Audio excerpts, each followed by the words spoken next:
बिस्मिल्लाहिर्रहमानिर्रहीम अस्सलाम वालेकुम। आपको बताते चलें कि बुरी खबर है पाकिस्तान के लिए भी और इंडिया के लिए भी। फ़्लाइटों ने जो है आस्ता आस्ता पाबंदियाँ लगाना शुरू कर दी हैं। एक और दुबई की एयरलाइन है, उसने पाकिस्तान पे मज़ीद पाबंदी लगा दी है, इंडिया पे भी लगा दी है। वो कौन सी है? पहले तो पाबंदी लगाई थी फ़्लाई दुबई ने पाकिस्तान पे।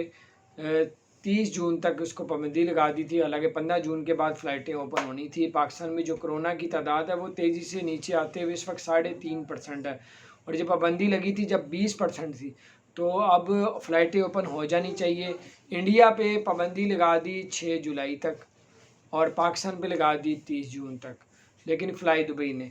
अब फ़्लाई दुबई के पीछे पीछे जो है अब एक और एयरलाइन है जिसने पाबंदी लगा दी पाकिस्तान के ऊपर फ़्लाइटों की, वो है 7 जुलाई तक। वो एयरलाइन है इत्तेहाद एयरलाइन। इत्तेहाद एयरलाइन ने भी पाबंदी लगा दी 7 जुलाई तक।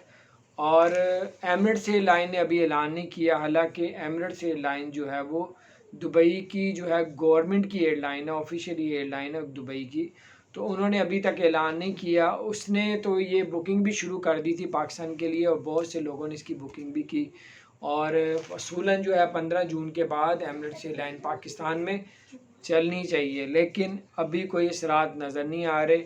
और इत्तेहाद एयरलाइन फ़्लाई दुबई आपको पता फ़्लाइटें आगे हो गई हैं, पाबंदी लग गई है। अब कल पता चलेगा कि एमिरेट्स एयरलाइन की तरफ से क्या ऑफिशियली ऐलान किया जाता है। अभी एमिरेट्स एयरलाइन ने नहीं किया। जैसी भी अपडेट्स आएंगी आपके साथ शेयर करेंगे। देखें ये टाइम में भी तो देखें, डेट में भी फ़र्क है। फ़्लाई दुबई ने 30 जून और इत्तेहाद एयरलाइन ने 7 जुलाई की कर दी है पाबंदी। हो सकता है मैं भी एमिरेट्स एयरलाइन पाकिस्तान के लिए ओपन कर दे, क्योंकि ओपन करना बनता भी है, क्योंकि पाकिस्तान में कोरोना की तादाद बहुत ज़्यादा कम हो चुकी है। अल्लाह ताला खैर करे। फिर भी आप लोग जा सकते हैं, पाबंदी लगी हुई है यहाँ से वाया अफ़गानिस्तान कीनिया, लेकिन 14 दिन करंटीना करना पड़ेगा, वो अलग अलग। अपना ख्याल रखें। चैनल को सब्सक्राइब नहीं किया ज़रूर सब्सक्राइब